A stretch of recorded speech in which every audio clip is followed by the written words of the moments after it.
क्या आपने कभी सोचा है कि नर्मदा नदी को कुंवारी अविवाहित नदी क्यों कहा जाता है? क्या यह सच है कि नर्मदा के किनारे अद्भुत शक्तियां बसती हैं? और क्या सच में नर्मदा का जल कभी दूषित नहीं होता?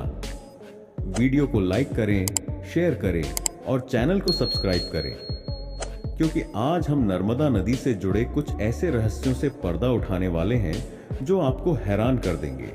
चलिए जानते हैं नर्मदा नदी, शिव की पुत्री का रहस्य। नर्मदा नदी को भारत की सबसे पवित्र नदियों में से एक माना जाता है। गंगा को मोक्षदायिनी कहा जाता है, लेकिन नर्मदा को स्वयं शिव की पुत्री माना जाता है।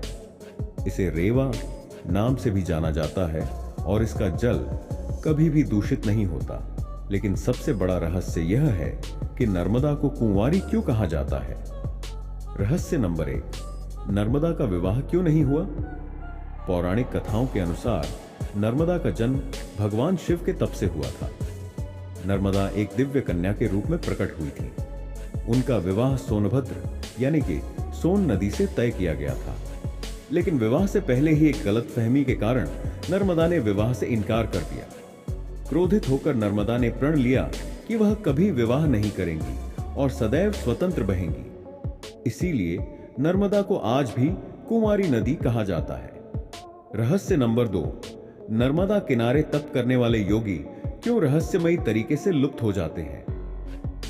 क्या नर्मदा के तट पर अदृश्य शक्तियां मौजूद हैं? कहा जाता है कि नर्मदा के किनारे कई ऋषियों और तपस्वियों ने कठोर तपस्या की थी। कई साधु संतों ने यहां मोक्ष प्राप्त किया, लेकिन कुछ योगी रहस्यमय तरीके से लुप्त भी हो गए। कुछ स्थानीय लोगों का कहना है कि नर्मदा के कुछ विशेष घाटों पर अलौकिक शक्तियां निवास करती हैं। नर्मदा परिक्रमा करने वाले कुछ साधु दावा करते हैं कि रात के समय वे यहां अदृश्य शक्तियों की उपस्थिति महसूस करते हैं। क्या नर्मदा सच में किसी गुप्त शक्ति का केंद्र है? रहस्य नंबर 3, नर्मदा का जल कभी दूषित क्यों नहीं होता? क्या नर्मदा का जल स्वयं शिव की शक्ति से शुद्ध रहता है? वैज्ञानिक भी इस बात को मानते हैं कि नर्मदा का जल कभी भी खराब नहीं होता। इसमें औषधीय गुण होते हैं जो इसे शुद्ध बनाए रखते हैं। कहा जाता है कि नर्मदा के पत्थर स्वयं शिव का रूप होते हैं, इसलिए इसका जल भी दिव्य है। गंगा जल को शुद्ध रखने के लिए कई अनुष्ठान किए जाते हैं, लेकिन नर्मदा बिना किसी प्रयास के शुद्ध रहती है। क्या यह शिव की कृपा है या कोई वैज्ञानिक रहस्य? रहस्य नंबर 4, नर्मदा किनारे भूत प्रेतों की कहानियां क्यों सुनी जाती हैं? नर्मदा नदी के किनारे कई ऐसे स्थान हैं जहां पर रात में अजीब घटनाएं होती हैं। कुछ घाटों को मुक्ति स्थल कहा जाता है, क्योंकि यहां आत्माओं की शांति के लिए तर्पण किया जाता है। कुछ लोग दावा करते हैं कि रात में यहां से अचानक रहस्यमयी आवाजें आती हैं।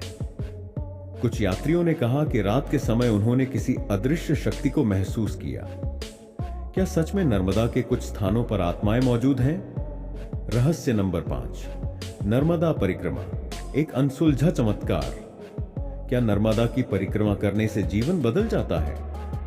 नर्मदा एकमात्र नदी है जिसकी पूरी परिक्रमा 3300 किलोमीटर की जाती है।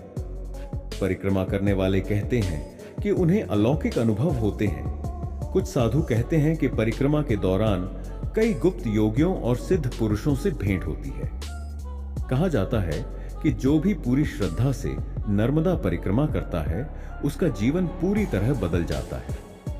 क्या नर्मदा परिक्रमा सच में कोई दिव्य अनुष्ठान है? नर्मदा का रहस्य, क्या यह सिर्फ एक मान्यता है या सच्चाई? नर्मदा के रहस्यों को जानकर आप क्या सोचते हैं? क्या सच में नर्मदा कुंवारी है? क्या नर्मदा के तट पर अलौकिक शक्तियां निवास करती हैं? क्या नर्मदा का जल शिव की कृपा से शुद्ध रहता है? अगर आपको यह वीडियो पसंद आया तो इसे लाइक करें, अपने दोस्तों के साथ शेयर करें और चैनल को सब्सक्राइब करें। और कमेंट करके बताइए कि आपको नर्मदा का कौन सा रहस्य सबसे अधिक रोमांचक लगा। जय मां नर्मदा।